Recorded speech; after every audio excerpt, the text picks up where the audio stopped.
पिछले एपिसोड में गीता ने नंदिनी को उसके पति की धोखेबाजी के बारे में बताया तो वो सुनकर नंदिनी ने समीर से शादी करने का फैसला किया। घर वालों ने पंडित को बुलाया और 15 दिनों बाद का मुहूर्त निकला और फिर सब लोग शादी की तैयारियों में जुट गए। अब आगे। समीर ने हवेली तो ले रखी थी, लेकिन अभी कुछ रूम्स का फर्नीचर बाकी था। हवेली को अच्छे से सजाना बाकी था। समीर चाहता था कि उसके घर को नंदिनी सजाए, सभी फर्नीचर नंदिनी की पसंद का हो। इसलिए समीर और नंदिनी साथ में रोज़ कहीं न कहीं जाते। धीरे धीरे करके घर का फर्नीचर भी लगवा दिया गया। अब शादी की शॉपिंग बच गई थी। समीर ने तय किया कि सभी लोग एक साथ शॉपिंग के लिए निकले। खाना भी बाहर ही खा ले, ताकि सभी लोगों को एक साथ टाइम स्पेंड करने का मौका मिले, क्योंकि अब नंदिनी की विदाई के बाद उसे बहुत कम टाइम मिलेगा अपने फैमिली में रहने का। इसलिए समीर ने ये सोचा और सबको बताया। सभी लोग समीर से सहमत हुए और सब लोग शॉपिंग के लिए निकल पड़े।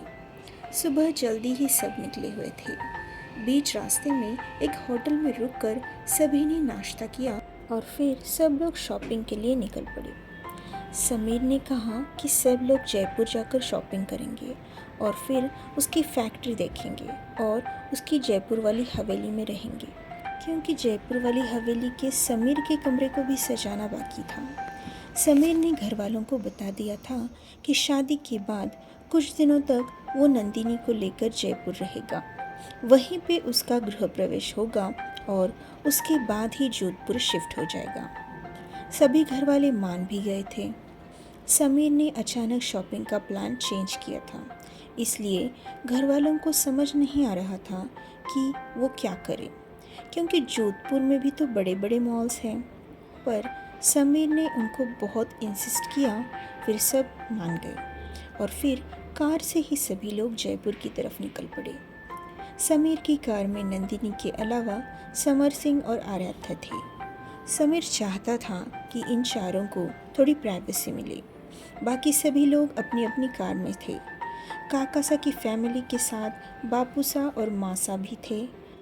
बाकी दोनों बुआओं की अलग अलग कार थी। बीच सफ़र में सभी लोग 2 से 3 बार खाने के लिए उतरे। फाइनली वो जयपुर पहुंच गए।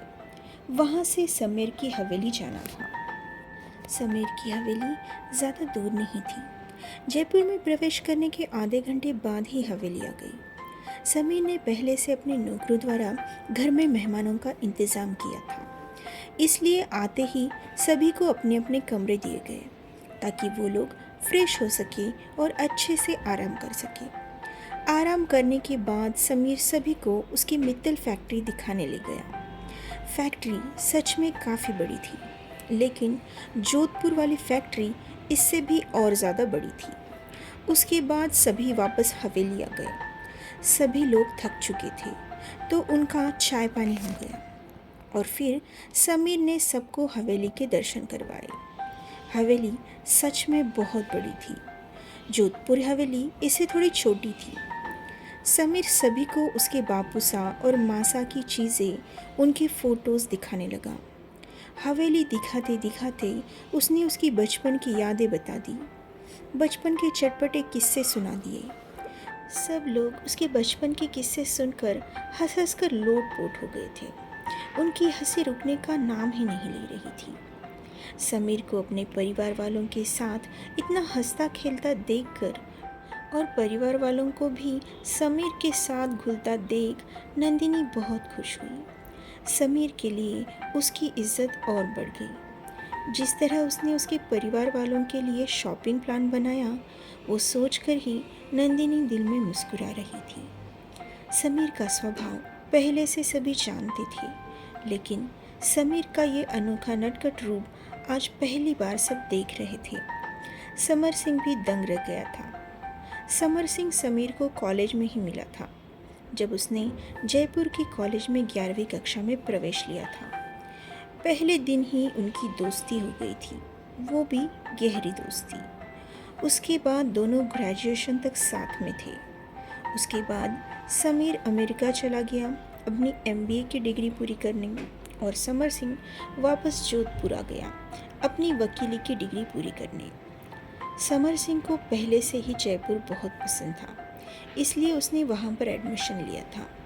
वैसे भी वो अपनी दीदी पर बोझ नहीं डालना चाहता था, इसलिए उसने जयपुर में एडमिशन लिया और खाली वक्त में पार्ट टाइम वर्क करता था, जैसे फ्रीलांसिंग। उसकी वजह से उसे अपना खर्चा दीदी से मांगने की ज़रूरत नहीं पड़ती थी। बाकी खर्च तो दीदी ही करती थी, क्योंकि वो अभी बालिग नहीं था।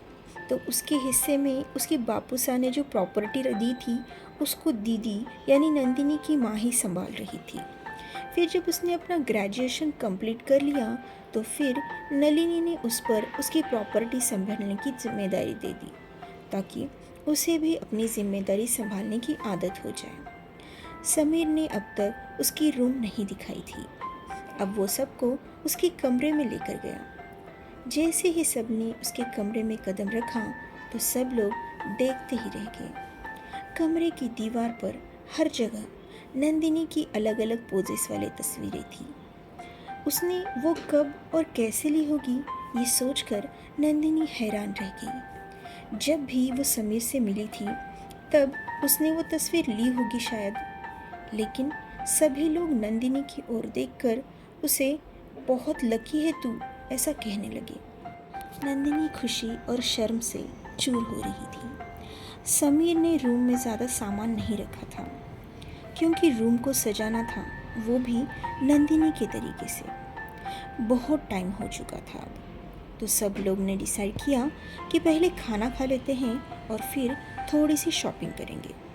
तो सभी ने फटाफट खाना फिनिश कर लिया और सब शॉपिंग के लिए निकल गए। थोड़ी सी शॉपिंग हो गई, लेकिन अब शॉप्स बंद होने लगे, तो सब लोग वापस हवेली आ गए। थक चुके थे सब लोग, तो जल्दी ही सो गए। पर नंदिनी और समीर को छोड़कर सब लोग सो गए थे। नंदिनी को समीर की सभी बातें सोचकर नींद नहीं आ रही थी, और समीर नंदिनी को दुल्हन के रूप में देखने के लिए बेताब था। नंदिनी और वो फाइनली एक होने जा रहे हैं, ये सोचकर ही खुशी से समीर सो नहीं पा रहा था। नंदिनी ने देखा तो मासा और बापूसा गहरी नींद में थे, इसलिए नंदिनी धीरे से बाहर आ गई और बाहर हॉल के ऊपर बालकनी थी, जहाँ से हॉल को या नीचे खड़े लोगों को देखा जा सकता था। वहाँ पर आकर खड़ी हो गई। वो अपने ही ख्यालों में डूबी हुई थी कि उसे किसी के आने की आहट हो गई। पहले तो उसने इग्नोर किया, लेकिन बाद में दबी कदमों की आवाज़ आने लगी, तो वो सतर्क हो गई, थोड़ी सहम गई। फिर उसे किसी की छाया नज़र आने लगी। नंदिनी बहुत डर गई और चिल्लाने ही वाली थी कि उस शख्स ने उसके मुंह पर हाथ रखा और फिर उनकी नज़रें मिली। तब जाकर नंदिनी नॉर्मल हो गई। वो शख्स समीर था। जब समीर को नींद नहीं आ रही थी, तो उसने कमरे से बाहर आने का सोचा। जैसे ही वो बाहर आया, उसने नंदिनी को बालकनी में खड़ा पाया। उसने सोचा कि जाकर बातें करे, लेकिन नंदिनी डर गई और चिल्लाने ही वाली थी, तो झट से आकर उसने नंदिनी के मुंह पर हाथ रखा। नंदिनी घबरा गई थी, तो अचानक से समीर के गले लग गई। समीर ने यह एक्सपेक्ट नहीं किया था, लेकिन नंदिनी की बाहों में उसे सुकून मिला। नंदिनी को एकदम से होश आ गया और वो झट से समीर से अलग हुई और दूसरी ओर अपना मुंह फेर लिया। शर्मा गई वो। समीर वो देखकर हंसने लगा। फिर नंदिनी के करीब जाकर कहा, सोई नहीं अब तक? नंदिनी ने कहा, एक्चुअली मुझे नींद नहीं आ रही थी, पता नहीं क्यों, शायद नई जगह है इसलिए। समीर ने कहा, तो इस नई जगह की आदत डाल लो, क्योंकि अभी कुछ ही दिनों में तुम्हें यही आना है। नंदिनी शर्मा कर मुस्कुराई। समीर ने कहा, उफ, इसी अदा पे तो हम मरते हैं। क्या शादी के बाद भी हमें ऐसे ही रोज रोज मारोगी? नंदिनी कुछ न बोल पाई और शर्मा कर भाग गई, और भागती हुई नंदिनी को समीर मुस्कुराता हुआ देखने लगा।